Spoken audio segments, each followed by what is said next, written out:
Hello everyone, welcome to Connect with Humanities।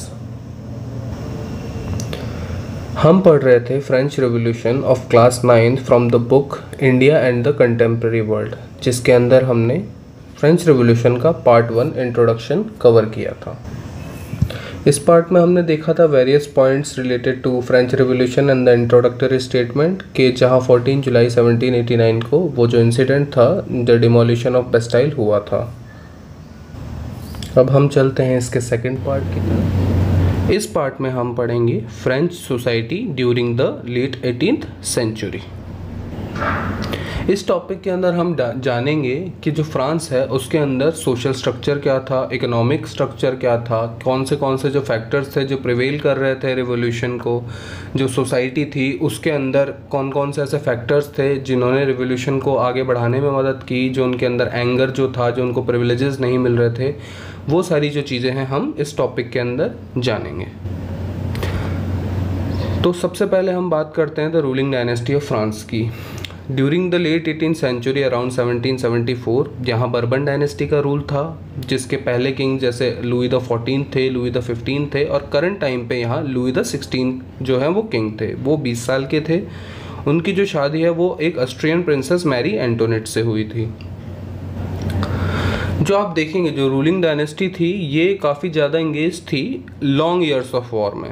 जो Louis the 14 थे उनकी 30 ईयर्स ऑफ वॉर थी, इन द यूरोप के अंदर ही थी उनकी 30 years of war. Louis the 15 ने ऑस्ट्रियन वॉर ऑफ सक्सेशन में पार्ट लिया। वहाँ अब ये जो थे काफ़ी इंगेज होने के मारे अगर वॉर आप करेंगे तो आपके फाइनेंशियल रिसोर्सेज पे बहुत इफेक्ट पड़ेगा, क्योंकि वॉर जो है वो आपकी जो आर्मी है उसको सैलरी देना मांगती है। अगर आर्मी बाहर लड़ाई करने की जा रही है तो काफ़ी आपको फाइनेंशियल रिसोर्सेज चाहिए होते हैं। इनके अलावा जो लुई 16 थे, इन्होंने जो 13 अमेरिकन कॉलोनीज थी उन्होंने अमेरिकन वॉर ऑफ इंडिपेंडेंस चालू किया। वहाँ फ्रांस ने उनको हेल्प की। जो लुई द 16 थे उन्होंने फ्रांस को वहाँ पुश किया आर्मीज़ को, क्योंकि एक कॉमन एनिमी था ब्रिटेन। तो वहाँ ये देख सकते हैं आपके लॉन्ग ईयर्स ऑफ वॉर चलती ही जा रही है, लुई 14 से लुई 16 तक। तो आप देख सकते हैं यहाँ कि कंटिन्यूस वॉर्स एंड बैटल्स हो रही हैं। उसके अलावा वर्साइलिस का जो पैलेस था उसका कोर्ट है, उसको मेंटेन करने के लिए भी काफ़ी फाइनेंशियल रिसोर्सेज चाहिए होते हैं, क्योंकि राजा जो है वो तो राजा रहा, नोबल्स रहे, ये सब एक लग्जूरियस लाइफस्टाइल जीते हैं। इसके अलावा आप देखोगे कि अगर वॉर आप ले रहे हो तो आपको फाइनेंशियल रिसोर्सेज की ज़रूरत पड़ेगी, और कंटिन्यूसली अगर आपके पास 3 जनरेशन से लड़ाइयाँ चल रही है तो आपके पास खुद की ट्रेजरी होगी, बट फिर भी आपको बाहर से अदर यूरोपियन कंट्रीज से जो स्टेट डेटर्स थे इनसे आपको लोन लेना पड़ेगा। तो आप अंदाज़ा लगा सकते हैं कि इतना हाई डेप्थ था, मोर देन 2 बिलियन लिवरे। जो लिवरे जो है वो यूनिट ऑफ फ्रांस करेंसी है, उसके अंदर इसको मेजर किया गया है। जो स्टेट लैंडर्स थे वो 10% इंटरेस्ट चार्ज कर रहे थे। तो अगर इतने पैसों का अगर 10% इंटरेस्ट आप चार्ज करोगे तो गवर्नमेंट का सबसे ज़्यादा खर्चा कहाँ होगा भाई? हाई इंटरेस्ट पेमेंट होगी। हाई इंटरेस्ट पेमेंट होने की वजह से, इन सारे फैक्टर्स की वजह से क्या हो रहा था, जो फाइनेंशियल रिसोर्सेज थे फ्रांस के वो ड्रेन हो रहे थे। ड्रेन होंगे फाइनेंशियल रिसोर्सेज, मतलब ट्रेजरी भी ड्रेन होगी। ट्रेजरी ड्रेन होगी तो जो उस टाइम के जो स्टेट का जो एक्सपेंडिचर है, जो बजट एक्सपेंडिचर है वो बढ़ेगा। वो अगर आपका बढ़ जाता है तो आपकी जो रेवेन्यू की जो नीड है वो भी इंक्रीज़ होगी, और उसको इंक्रीज़ करने के लिए आपके पास और क्या है, स्टेट टैक्स इम्पोज करता है, तो वो जो टैक्सेशन जो है वो भी बढ़ जाएंगे। अभी तक हमने कवर किए हैं जो इकोनॉमिक फैक्टर्स थे जो डायनेस्टी की तरफ से हो रहे थे। अब हम जानेंगे फ्रेंच सोसाइटी। तो जो रिवॉल्यूशन से पहले की फ्रेंच सोसाइटी थी उसको आप स्टेट्स में डिवाइड कर सकते हैं। 3 स्टेट थी बेसिकली। तो किंग जो थे द लुई द 16 और Mary Antoinette, he is above all, क्योंकि किंग तो डिवाइन और एब्सोल्यूट राइट को होल्ड करता है, तो वो सबसे ऊपर था। उसके बाद हमारे पास यहाँ 3 डिवीज़न थी, 3 state. The first state was the clergy, the second state was the nobility, and the third state जो कि जिसमें सब आ रहे थे, everyone else like artisans, merchants, bourgeoisie class जिनको मिडिल क्लास भी बोलते हैं, city workers, peasants, beggars, landless labours, administration officials, lawyers, ये सारे जो रिमेनिंग जो प्रोफेशंस थे ये सब इन 3rd स्टेट के अंदर आ रहे थे। जो सोसाइटी थी उसका डिवीज़न 3 स्टेट में था, first state, second state and third state. अगर आप देखेंगे जो फर्स्ट स्टेट और सेकेंड स्टेट, जैसे कि क्लर्जी एंड नोबिलिटी, इनको हम कहते थे प्रिविलेज क्लास। अब प्रिविलेज क्लास कहने का इनका रीज़न ये था कि इन पे कोई टैक्सेशन नहीं था, इसके अलावा इन पर कोई ऐसी खास रिस्पॉन्सिबिलिटी नहीं थी, होती भी थी तो ये ढंग से कंपेल नहीं होते थे, उस ड्यूटी के लिए ऑब्लाइज नहीं रहते थे। फिर जो इनको पावर्स दी गई थी इसका ये अब्यूज़ करते थे, मिसयूज़ करते थे और एक बहुत ही लेविश और लग्जूरियस लाइफस्टाइल ये जीते थे। आप इनका कंपोजिशन देखोगे तो इन दोनों को मिला के 1 to 10% पॉपुलेशन होती थी, बट इतनी सी पॉपुलेशन और ये ओन कर रहे थे 95% ऑफ द रिसोर्सेज।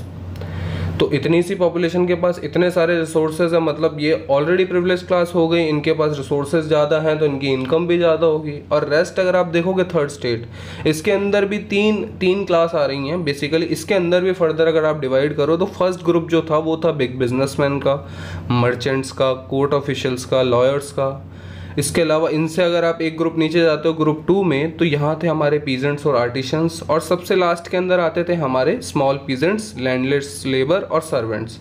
इनको हम अनप्रिविलेज्ड क्लास भी बोलते हैं क्योंकि जो टैक्स बर्डन था वो ओनली थर्ड स्टेट पे था। इसके अलावा इनके पास और कोई प्रिविलेजेस थे नहीं, तो इनको सिर्फ अपनी ड्यूटी परफॉर्म करनी होती थी। इनको एज वेल कोई फैसिलिटीज़ प्रोवाइड नहीं कराई जाती थी, और जब इनके पास ना प्रिविलेज है, टैक्स का बर्डन इनके पास है, तो ये लग्जूरियस लाइफस्टाइल तो नहीं जिएंगे, तो एक मिजरेबल लाइफस्टाइल जी रहे थे। और इनका जो पॉपुलेशन कंपोजिशन है वो है 90 to 95%, और जस्ट नियरली 5% ऑफ रिसोर्सेज ये ओन कर रहे थे। तो आप देख सकते हैं यहाँ कि कितना डिवीज़न है, जो गैप जो है एक अपर क्लास में लोअर क्लास में कितना वाइड है।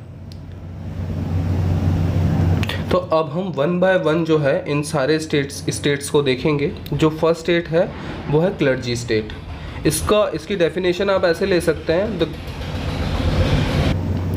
इसकी डेफिनेशन को आप इस तरह से कवर कर सकते हैं, जो group of person invested with special functions with in the church.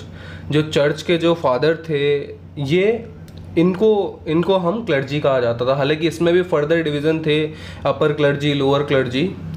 तो ये जो कंटेस्ट करते थे, ये करते थे 1% ऑफ टोटल पॉपुलेशन का, और 10% लैंड को ये इनके कंट्रोल में थी। तो आप देख सकते हैं 1% के पास ही 10% लैंड है पूरे फ्रांस की।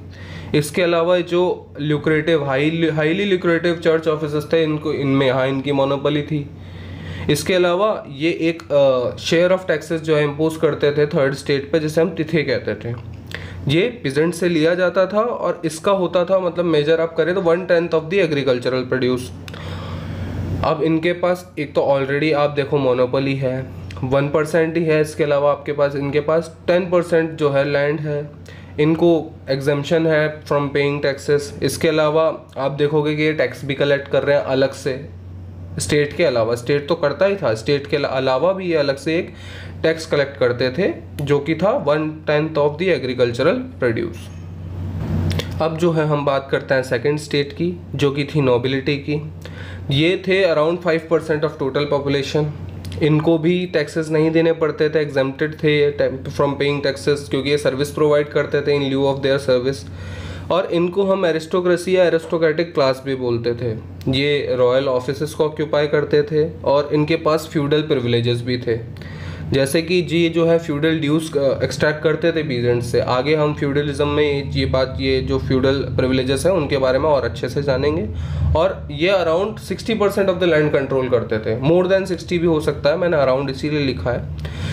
ये जो क्लास थी, इनके पास भी आप देखो कि 60% ऑफ द लैंड है, इनके पास फ्यूडल प्रिविलेजेस भी है, इनको टैक्सेस नहीं पे करने पड़ रहे, ऊपर से रॉयल ऑफिसेस के अंदर भी हैं, तो ऑब्वियस सी बात है मिसयूज ऑफ पावर भी होता होगा।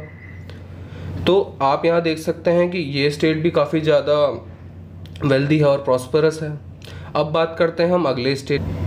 जो थर्ड स्टेट जो था वो था वेरियस प्रोफेशनल, जैसे लॉयर्स थे, एडमिनिस्ट्रेटिव ऑफिशियल्स थे, मर्चेंट्स थे, ट्रेडर्स थे, पीजेंट्स थे, आर्टिजन्स थे, लैंडलेस लेबर वर्कर्स वगैरह थे। ये थे 90% of the population, but nearly 2% of the land, मतलब इतनी बड़ी पॉपुलेशन के पास 2% लैंड है। तो ऑब्वियस सी बात है most of them were the landless labour और द पीजेंट्स, जिनकी बहुत ही मिजरेबल कंडीशन थी। ऊपर से जो पीजेंट्स जो थे या लैंडलेस लेबर्स थे, वर्कर्स थे, वर ऑब्लाइज्ड है, they were obliged to render service to the lord. उनके घर में इनको काम करना पड़ता था, नहीं तो इनके फील्ड में काम करना पड़ता था। इनको आर्मी में भी सर्व करना पड़ता था, एज वेल एज अगर रोड्स वगैरह बन रही है, पब्लिक कंस्ट्रक्शन का काम। अगर पब्लिक कंस्ट्रक्शन का काम हो रहा है तो ये उसमें भी इनको पार्टिसिपेट करना पड़ता था। तो इनकी हालत जो थी वो सबसे मिजरेबल थी। आप देख सकते हैं एक जो है इस साइड वाली पिक्चर के अंदर कि आपका जो थर्ड स्टेट वाला है वो बाकी के दोनों अपर स्टेट को उनका बोझा ढो रहा है। तो आप समझ सकते हैं कि टैक्स का बर्डन पूरा किस पे आ रहा है, थर्ड स्टेट पे, बाकी के दोनों को तो एग्जेम्प्ट है। तो ऑब्वियस सी बात है सबसे ज़्यादा मिजरेबल लाइफ कौन जिएगा, थर्ड स्टेट। तो सबसे ज़्यादा एंगर भी किस में होगा, थर्ड स्टेट में। अब आप यहाँ समझ सकते हैं टैक्स बर्डन। टैक्स बर्डन आप इस पिक्चर में देख सकते हैं कि भाई पूरा जो है burden of financing activities of the state was borne by the third state alone. ये बेचारा अकेला ही उठा रहा है क्योंकि बाकी के दो को तो आपने एग्जेम्प्ट कर रखा है। आप देख सकते हो कि टैक्स बर्डन थर्ड स्टेट पर पड़ता था। पहला जो लेता था तिथे वो चर्च लेता था 1/10 ऑफ द एग्रीकल्चरल प्रोड्यूस। दूसरा एक डायरेक्ट टैक्स था जो स्टेट लेता था, उसको कहते थे taille. And the third one was then indirect tax, है ना, जो कि एवरीडे कंजप्शन, सॉल्ट और टबाको तक पे ये लोग टैक्स ले रहे थे। तो उनकी आप हालत समझ सकते हैं कि क्या हो रहा है। एक तो वैसे ही रिसोर्सेज नहीं, काम है नहीं, इकोनॉमी नहीं, कोई ऐसे अलग से रिफॉर्म्स जो है, किंग जो है वो इतने अच्छे किंग नहीं थे, मतलब इतने ज़्यादा जैसे लुई द 14 थे उनके जितना इनमें वैलर नहीं था, तो ये लोग रिफॉर्म नहीं ला पाए। इसके अलावा जो इनकी क्वीन थी मैरी एंटोनेट, इनको तो मैडम डेफिसिट कहा जाता था क्योंकि भाई बहुत ज़्यादा लग्जूरियस लाइफस्टाइल जीती थी। ऊपर से कई नोबल्स को ये लोग फेवर करते थे। उस फेवर के मारे नोबल्स इकोनॉमिक रिफॉर्म्स आने नहीं देना चाहते थे क्योंकि उनको फ़ायदा हो रहा था ना। तो यहाँ आप देख सकते हो कि पूरा का पूरा टैक्स बर्डन जो है वो थर्ड स्टेट पे पड़ता था। और कैसे पड़ रहा है आप देख सकते हैं, यहाँ नंबर ऑफ टैक्सेस हैं जो कि चर्च और स्टेट के द्वारा दिए जा रहे हैं। इसके अलावा जो है फ्यूडल लॉर्ड्स अपने प्रिविलेजेस लेते थे, फ्यूडल ड्यूज लेते थे। तो जो उनकी कंडीशन जो थी ना वो काफ़ी ज़्यादा मिजरेबल थी। अब देखते हैं हम फ्यूडलिज्म इन फ्रांस। तो फ्यूडलिज्म होता क्या है, political and economic system of Europe. ये 9 to 15 सेंचुरी में था। मतलब देखो आप 9 to 15 सेंचुरी यूरोप में था, वहाँ ख़त्म होने की कगार पे था, बट यहाँ बहुत ज़्यादा स्ट्रॉन्ग और प्रिवेलिंग था। Based on that holding of all land and the resulting relation to the lord to vassal and characterised by homage, legal and military system of the tenants and forfeiture. तो यहाँ आप देख सकते हैं सबसे ऊपर कौन है, किंग, उनसे नीचे आ रहे हैं नॉबल्स, उनके नीचे आ रहे हैं नाइट्स या वसल्स, और उसके नीचे आ रहे हैं पीजेंट्स। तो जो किंग जो है वो लैंड देता था नॉबल्स को, ठीक है। उनको जो लैंड जिनके पास रहती थी उनको कहते थे फीफ, फीफ जिन्हें कहते हैं हम, सामंत कहते हैं उन्हें, ठीक है। वो लैंड और प्रोटेक्शन उनको कौन दे रहा था, मतलब लैंड तो वो उनको दे रहे थे बट उसकी प्रोटेक्शन के साथ किसको एम्प्लॉय कर रहे थे, वो नाइट्स को, वसल्स को। और वो किस पे दे रहे थे भाई, जो लैंड की प्रोटेक्शन कर रहे हैं या उनसे जितने भी रेवेन्यू कलेक्शन का काम कर रहे हैं वो नाइट्स कर रहे थे। जो इस पे प्रोडक्शन का काम कर रहे हैं, सर्विस रेंडर कर रहे हैं, वो थे पीजेंट्स बेचारे। अब वो फूड एंड सर्विसेज वो देते थे नाइट्स और वसल्स को। इसके अलावा प्रोटेक्शन और मिलिट्री सर्विस जो नाइट्स है वो देते थे नोबल्स को। और मनी और नाइट्स जो है, मतलब अगर वॉर आप लड़ रहे हो तो आपको नाइट्स चाहिए होंगे, रिसोर्सेज भी चाहिए होंगे। भाई किंग है, किंग को तो अपना शेयर चाहिए। अगर वो आपको लैंड दे रहा है तो वो पैसा लेगा, उसका रेवेन्यू लेगा, तो वो आपको देनी पड़ेगी। तो ये फ्यूडल पिरामिड ऑफ पावर था। तो आप देख सकते हो यहाँ भी सबसे ज़्यादा परेशान कौन है, पीजेंट्स हैं बेचारे। जो लोअर कैटेगरी है वो काफ़ी ज़्यादा परेशान। नॉबल्स को कुछ नहीं करना, वो तो सारी नाइट्स को अपने अपॉइंट कर रहे हैं। भाई नाइट्स क्या कर रहे हैं, भाई प्रोटेक्शन दे रहे हैं उनको, मिलिट्री सर्विस दे रहे हैं, ऑब्वियसली रेवेन्यू तो उनको आती ही होगी। तो यहाँ आप देख सकते हो यहाँ भी नॉबल्स आराम से हैं। जो सेकंड स्टेट जो है वो अभी भी आराम से है। क्लर्जी तो अपना चर्च का काम कर रही है, बट जो नॉबल्स हैं उनको देखिए ना, फ्यूडल ड्यूज जो है ये कलेक्ट करते थे, ज़बरदस्ती मिसयूज ऑफ पावर करते थे, एज वेल एज ऐसा कोई स्ट्रॉन्ग जुडिशियल सिस्टम था नहीं। तो इनको बिना बात मिसयूज ऑफ पावर के अंदर इनको जेल में बंद कर दिया जाता था ज़बरदस्ती। कोई रैशनलाइज टैक्सेशन सिस्टम नहीं था। भाई एक साइंटिफिक टैक्सेशन सिस्टम होता है कि हाँ आपका अगर ये स्लैब है तो उसमें हम आपसे इतना टैक्स लेंगे, बट यहाँ कोई ऐसा सिस्टम नहीं था। तो ये भी बहुत ज़्यादा मतलब इविली कह सकते हो आप। ये जो है ये प्रिवेल कर रहा था फ्रांस के अंदर। अब इसके अलावा और बहुत सारे फैक्टर्स है, जैसे स्ट्रगल टू सर्वाइव जो है सेकंड जो इसके सब पार्ट का नाम है। इसमें आप देखोगे जो फ्रांस की पॉपुलेशन थी वो एकदम से राइज कर गई। ये 1715 के अंदर 23 मिलियन थी और 1789 आते आते 28 मिलियन हो गई। तो इसमें आप देखोगे रैपिड इंक्रीज हो रहा है। तो अगर आपकी पॉपुलेशन बढ़ती है तो ऑब्वियस सी बात है फैमिली के मेंबर बढ़ेंगे, और फैमिली के मेंबर्स को क्या चाहिए, मेन बेसिक नीड तो फूड ग्रेन की है। तो डिमांड ऑफ फूड ग्रेन्स क्या होगी, वो राइस होगी। बट आप देखोगे प्रोडक्शन कितना है हमारे पास, प्रोडक्शन तो सारा कुछ तो टैक्सेस में जा रहा है ना। बचा कुचा जो है वो आप खुद कंज्यूम करोगे, और उसमें अभी जो थर्ड स्टेट के पास लैंड रिसोर्सेज कितने हैं, थोड़े से हैं, तो जो प्रोडक्शन है वो पेस नहीं रख पाया डिमांड से, और जब प्रोडक्शन डिमांड से पेस नहीं कर पाता तो प्राइस क्या होता है, वो बहुत ज़्यादा बढ़ेगा, इन्फ्लेशन बढ़ जाएगा, इन्फ्लेशन बढ़ेगा तो प्राइस ऑफ ब्रेड बहुत ज़्यादा हाई चली जाएगी। इसका हम एक बार इंट्रोडक्शन वाले लास्ट हमारे वीडियो के अंदर हमने देखा था कि जो मोस्ट ऑफ द पीपल थे वो प्रोटेस्ट कर रहे थे हाई प्राइस ऑफ ब्रेड पे। तो ये एक अलग रीज़न है। ये आप ये देख सकते हैं कि फिर यहाँ तक भी कोई रिफॉर्म नहीं लाए गए किंग के द्वारा, तो यहाँ भी सारा बर्डन किस पे पड़ रहा है भाई, किंग तो अपना पूरा प्रोड्यूस ले जाता है, क्लर्जी अपना ले जाता है, जो नॉबल्स हैं वो अपने फ्यूडल ड्यूज ले जाते हैं अलग से, और उनको प्रिविलेजेस है जो लैंड होल्डिंग्स है उनका भी उनकी इनकम हो जाती है, तो उनको कहीं परेशानी नहीं हो रही। जो बुरी तंगी वाली हालत जी रहे, क्राइसिस वाली हालत जी रहे, वो जी रहे पीजेंट्स हो गए, थर्ड स्टेट के बेसिकली मेनली। अब पीजेंट्स के अलावा जो वर्कर्स थे उनकी जो वेज थी वो फिक्स थी ओनर के द्वारा। तो भाई अगर फिक्स वेज है, बट हमने अभी देखा कि रैपिड राइज होने की वजह से इन्फ्लेशन बढ़ गया, तो फिक्स वेज हो जाएगी तो वो क्या करेगी, वो पेस नहीं रख पाएगी, मुझसे मिल नहीं पाएगी, इन्फ्लेशन के अकॉर्डिंग थोड़ी ना रख पाएगी। कि भाई मैं अगर आज आपको बोलूँ किसी टाइम पे 1950 के अंदर या 1960 के अंदर आपके उस टाइम पे 5,000 रुपये बहुत बड़ी बात होती थी, बट आज उसकी क्या वैल्यू है, आप काम ही नहीं करना चाहोगे, क्योंकि भाई आज का इन्फ्लेशन और उस टाइम के इन्फ्लेशन में बहुत अंतर है। उस टाइम हो सकता है 1 रुपये में 1 किलो आलू आते हो, बट आज कुछ नहीं आएगा, उसमें एक टॉफ़ी आएगी, उसको खा के आपका पेट नहीं भरेगा। सेकंड, अगर आप देखोगे तो जो ड्रॉट थी, हेल थी, वो बहुत ज़्यादा हार्वेस्ट ख़राब कर देती थी, और उसकी वजह से क्या होता था, सबसिस्टेंस क्राइसिस आ जाता था, और ये ना अकर फ्रीक्वेंटली आता रहता था फ्रांस के अंदर। तो आप देखोगे कि यहाँ जो है the course of subsistence crisis, यहाँ डायग्राम के अंदर मैंने बताया है कि बैड हार्वेस्ट होने से क्या होगा, अगर आपकी फसल ख़राब हो जाएगी तो भाई आपके पास ग्रेन की कमी पड़ेगी, तो स्कार्सिटी ऑफ ग्रेन होगी।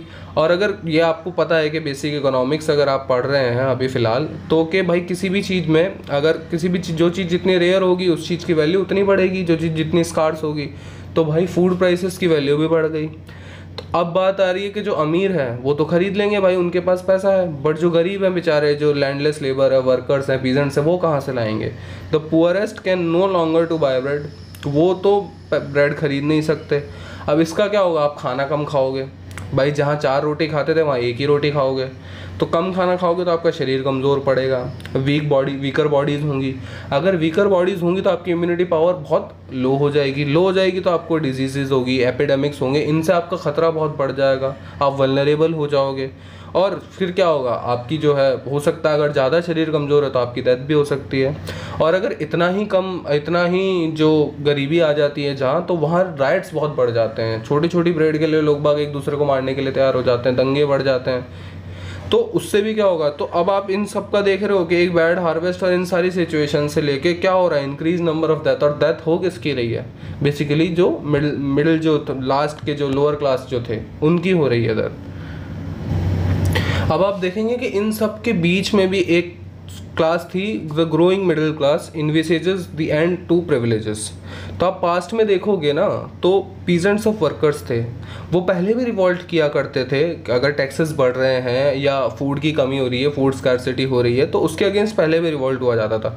बट देखिए, पीजेंट्स पढ़े लिखे तो होते नहीं है, वर्कर्स पढ़े लिखे होते नहीं हैं, तो मीन्स और प्रोग्राम्स उनके पास थे नहीं कि इसको लंबा सस्टेन कैसे कर सकें।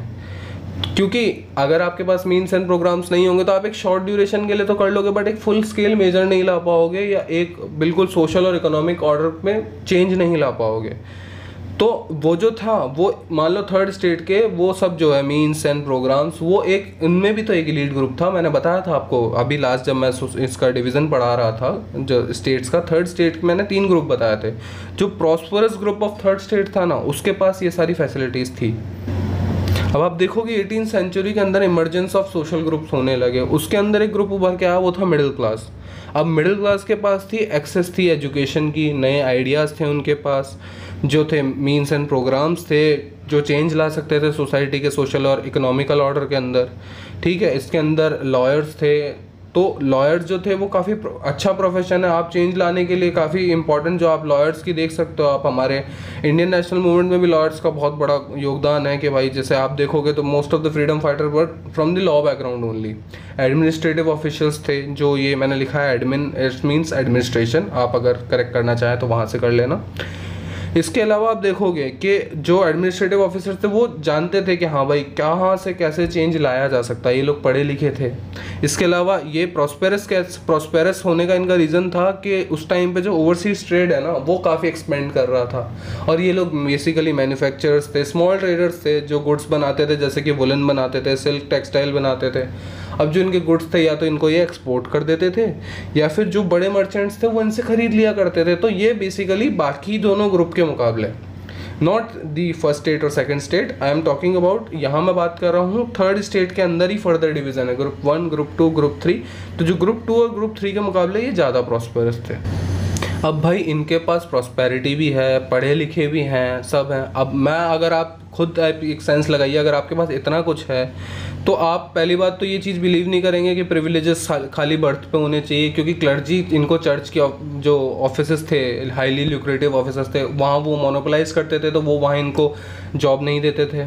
इसके अलावा नॉबिलिटी थी जो वो कोर्ट को मोनोपोलाइज करती थी, रॉयल ऑफिसेस को, तो वहाँ भी इनको नहीं मिलती थी। तो ये बोलते थे कि वो बर्थ पे चार्ज क्लेम करते थे, बट ये चाहते थे कि जो ये बिलीव करते थे कि प्रिविलेज जो है वो मेरिट पे होना चाहिए, नॉट बेस्ड ऑन बर्थ। और इनको इन्फीरियर स्टेटस बिल्कुल पसंद नहीं आता था कि इनको फिर भी मतलब प्रॉस्पेरस होने के बावजूद भी इनको इन्फीरियर बुलाया जाता था। तो ये थोड़ा इनको ये चीज़ सह नहीं पाते थे ये कि यार हम इन्फीरियर क्यों, हम तो प्रॉस्पेरस क्लास है, हमें तो इज्जत मिलनी चाहिए ना। इसके अलावा जो वेरियस फिलोसोफर्स थे उनके जो है ना इनलाइटन आइडियाज़ से ये काफ़ी ज़्यादा इन्फ्लुएंस थे, तो उसका इम्पैक्ट हम देखते हैं अभी। तो यहाँ जो है फिलोसोफर्स का रोल बहुत इंपॉर्टेंट है। तो इसके अंदर सबसे पहले है रूसो, जीन जैकस रूसो। इनको हम फादर ऑफ फ्रेंच रेवोल्यूशन भी कहते थे। इनकी बुक थी सोशल कॉन्ट्रैक्ट, जिसके अंदर ये इसके अंदर ये बताते हैं कि फॉर्म ऑफ गवर्नमेंट होनी चाहिए एक, जो कि बेस्ड होनी चाहिए एक सोशल कॉन्ट्रैक्ट पे, लोगों और उनके रिप्रेजेंटेटिव के बीच में, जो कि फॉर ऑफ द आइडिया दे रहा है हमको रिपब्लिक का। तो सोशल कॉन्ट्रैक्ट जो है जैकोबियन पार्टी बनी आगे, उसका गॉस्पेल बना ये, और इसको सबसे ज़्यादा प्रीस्ट करने वाले थे रॉबस्पियर, जिनके बारे में हम आने वाले पार्ट्स में पढ़ेंगे। ये भी बोलते थे कि हमेशा एक बैलेंस होना चाहिए गवर्नमेंट में या स्टेट में और इंडिविजुअल राइट और लिबर्टी के बीच में। इसकी बेसिस होनी चाहिए जनरल विल, जिसको थ्योरी ऑफ जनरल विल भी बोलते हैं। तो ये काम था रूसो का। रूसो जो है यहाँ इन्फ्लुएंस करे जा रहे थे कि हमें रिपब्लिक होनी चाहिए, एब्सोल्यूट मोनार्की नहीं होनी चाहिए, ठीक है, एक जनरल विल होनी चाहिए जहाँ पे इंडिविजुअल राइट्स और लिबर्टी का ध्यान रखा जाता है। ये मॉडर्न जो चीज़ें हैं ये कहाँ से आ रही हैं, ये फिलोसोफर्स के थ्रू आ रही हैं, ये पहुँच रही है मिडिल क्लास के अंदर, क्योंकि वो पढ़े लिखे लोग हैं, वो जान रहे हैं इन आइडियाज़ को, वो इंस्पायर हो रहे हैं। इंस्पायर होने के बाद और भी काफ़ी फिलोसोफर्स हैं। तो अगले जो है हमारे फिलोसोफर्स हैं वो है जॉन लोके। जो रूसो थे वो फ्रेंच फिलोसोफर थे, बट ये जॉन लोके जो वो इंग्लिश थिंकर थे। इनको हम फादर ऑफ लिबरलिज्म भी बोलते हैं। इनकी बुक थी द टू ट्रेटाइज ऑफ गवर्नमेंट। उसके अंदर ये कहते हैं, इन्होंने रिफ्यूज़ कर दिया था doctrine of divine and absolute right of monarch. तो ये बिल्कुल पसंद नहीं करते थे भाई कि कोई डिवाइन और एब्सोल्यूट राइट नहीं होना चाहिए मोनार्क के पास, जो है वो मेरिट पे होना चाहिए, और जो स्टेट जो है वो जितना कम इंटरफेरेंस करे इकोनॉमिक एक्टिविटीज़ ऑफ द मतलब फ्रांस के अंदर या जो भी है पूरी कंट्री के अंदर, वो उतना ही बेस्ट है। और इन नेचुरल राइट्स की बात किया करते थे। इसके अलावा बहुत काफ़ी ये इनका इम्पैक्ट भी काफ़ी रहा है फ्रेंच उसके अंदर कि हाँ भाई हमें मोनार्क को सब कुछ मानने की ज़रूरत नहीं है, कौन सा डिवाइन कैसा डिवाइन हम नहीं मानते हैं, कि एब्सोल्यूट राइट आपका नहीं है, फ्रांस के लोगों का राइट है, हमें रिपब्लिक चाहिए। अगले फिलोसोफर थे मोंटेस्क्यू की जो बुक थी the spirit of the laws, ये बात करते थे डिवीज़न ऑफ पावर की, कि भाई विद इन द गवर्नमेंट है ना 3 होने चाहिए, और वो तीनों के अंदर है ना बिल्कुल एक डिवीज़न ऑफ पावर होना चाहिए, हार्मोनियल बैलेंस होना चाहिए, जैसे कि लेजिस्लेचर, एग्जीक्यूटिव, जुडिशरी जो आज हम पढ़ते हैं। और इसको अडॉप्ट किया यूएसए ने after the American war of independence के बाद, जब इन्होंने बनाया पहला अपना कॉन्स्टिट्यूशन, बिल ऑफ राइट्स वगैरह जो रिप्रेजेंट किए इन्होंने, वहाँ इन्होंने बताया कि भाई ठीक है हम जो है स्पिरिट डिवीज़न ऑफ पावर को अडॉप्ट करेंगे। ये एब्सोल्यूट मोनार्की के बिल्कुल फेवर में नहीं थे। ये कहते थे कि जितने भी इवल्स है फ्रांस के अंदर उन सब का जो मदर है वो एब्सोल्यूट मोनार्की है, उसको हमें रिप्लेस कर देनी चाहिए कॉन्स्टिट्यूशनल मोनार्की से। क्योंकि मोंटेस्क्यू जो है ना इंग्लैंड जो ब्रिटिश की जो कॉन्स्टिट्यूशनल मोनार्की ना उससे काफ़ी इंप्रेस थे। उन्हें लगता था कि हाँ ये ज़्यादा बेटर है कि भाई एक आप कॉडिफाई कर दीजिए कुछ लॉज को, उसके अकॉर्डिंग अगर गवर्नमेंट चले तो वो बहुत अच्छा है। तो उससे काफ़ी काफ़ी इंस्पायर होते थे, इसलिए एब्सोल्यूट मोनार्की को रिप्लेस करने की बात करते थे कॉन्स्टिट्यूशनल मोनार्की से। अब आप देखोगे कि आइडियाज़ स्प्रेड हुए, जैसे जो सैलून्स थे उसमें ये डिस्कस किए जाते थे, कॉफ़ी हाउसेस में ये डिस्कस किए जाते थे, बुक्स एंड न्यूज़पेपर में ये पब्लिश होते थे। और जो लोग पढ़ नहीं सकते या लिख नहीं सकते, जो जैसे कि लोअर जो ग्रुप थर्ड के जो लोग हैं, जो लैंडलेस लेबर है, पीजेंट्स है, उनको ग्रुप में बुला के बहुत लाउडली उसको सुनाया जाता था, ताकि वो भी उनके बाद भी इनलाइटन आइडियाज़ उनके पास पहुँचे और वो अवेक हुए कि हाँ अब हमें चेंज लाना है सोसाइटी के अंदर, सोशल इकोनॉमिकल ऑर्डर को हमें बदलना है। तो आप देखोगे विद इन दिस टाइम यहाँ जो है लुई 16 है ना, वो और फर्दर टैक्स इम्पोज करने की बात करते थे, क्योंकि वहाँ तो ट्रेजरी ड्रेन हो रही है और भाई थर्ड स्टेट पे ही आएगा पूरा बर्डन। तो अगर बर्डन बढ़ रहा है तो क्या होगा, अब भाई कि हम तो पहले से ही तंगे हैं यहाँ पे, एक तो कंगाली ऊपर से आटा गीला, तो मोर टैक्सेस बढ़ा दो हमारे ऊपर। तो वहाँ वो जनरेटेड एंगर, मतलब एंगर जनरेट हो गया कि अरे यार ऐसे कैसे कर रहे हो तुम। तो यहाँ फिर जो है वो प्रोटेस्ट स्टार्ट हो गया है सिस्टम ऑफ प्रिविलेजेस के अगेंस्ट, के खाली हम टैक्स नहीं देंगे, बाकी के ऊपर वाले सबको देना पड़ेगा और कोई एब्सोल्यूट और डिवाइन राइट नहीं है। फ्रांस जो है वो फ्रांस के लोगों का है, और ये इसी स्पिरिट के साथ जो है वो रेवोल्यूशन का आउटब्रेक होता है। वो हम देखेंगे अगले पार्ट के अंदर, जहां आप देख सकते हैं मैंने इंट्रोडक्शन में भी बताया था वही, द डेट वट वॉज 14 जुलाई 1789, जिस दिन जो है बेस्टाइल को हमने घेर लिया था और उसको डिमोलिश कर दिया था, क्योंकि वो क्या कर रहा था, एब्सोल्यूट पावर के लिए स्टूड कर रहा था मोनार्क की। और यहाँ ये क्या बात कर रहे थे कि हमें कोई एब्सोल्यूट डिवाइन पावर नहीं चाहिए जो है मोनार्क की। तो यहाँ हम इस पार्ट को अभी यहीं ख़त्म करते हैं, अगले पार्ट के अंदर हम देखेंगे आउटब्रेक ऑफ द रेवोल्यूशन। तब तक के लिए थैंक यू।